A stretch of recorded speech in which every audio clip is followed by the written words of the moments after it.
We often assume that an intense work ethic acts as a kind of armor, but pouring every ounce of physical and mental energy into a goal doesn't automatically protect you from the crushing weight of a single public failure.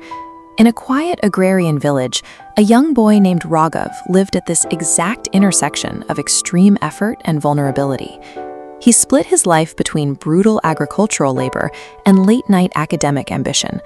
Long before sunrise, he was out in the fields, plowing dense soil and hauling water.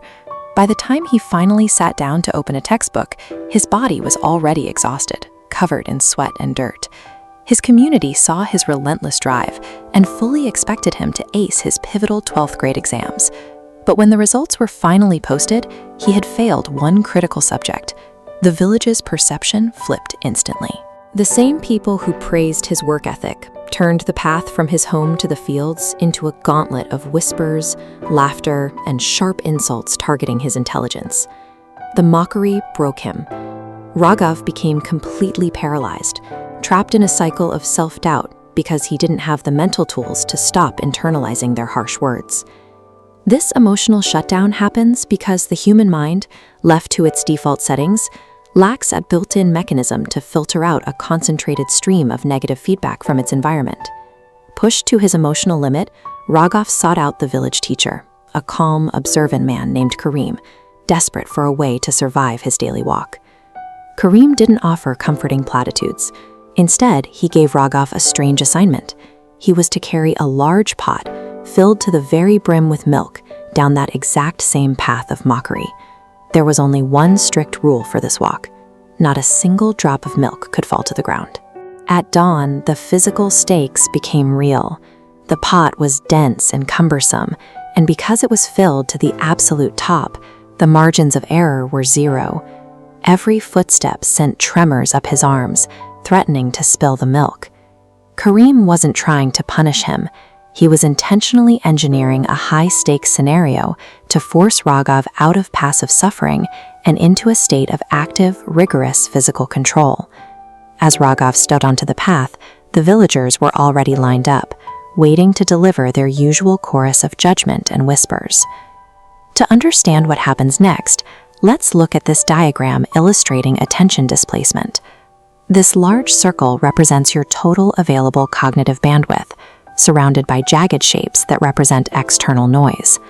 As you can see, keeping that sloshing milk steady required every ounce of Raghav's coordination. His eyes locked, his breathing slowed, and the sheer physical demand of the task filled up his available bandwidth, pushing his cognitive processing to maximum capacity.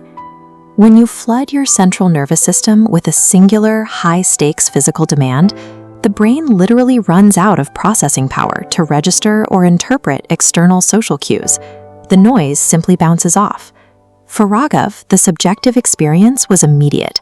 The surrounding world became a blur. The sharp voices of his neighbors faded into distant, hollow echoes, leaving only the rhythm of his own heartbeat and the reality of the pot in his hands. By saturating his neural pathways with a mandatory, immediate task, the perception of his hostile environment was mechanically crowded out. The noise didn't stop. His brain simply had no room left to process it. Raghav reached the fields without spilling a drop. Returning to his teacher, he realized with shock that he hadn't actually heard a single insult during the entire journey. Karim laid out the lesson. When your mind is deeply and obsessively anchored to a specific purpose, the opinions of others lose their grip on you. They are reduced to meaningless background static. That morning broke Raghav's paralysis. He returned to working his fields and preparing for his retake, operating from a new baseline of absolute peace, dictating his own internal reality instead of letting the village write it for him. You will never be able to control the existence of your own village. Critics, external pressure, and the presence of doubt are permanent fixtures in any ambitious life.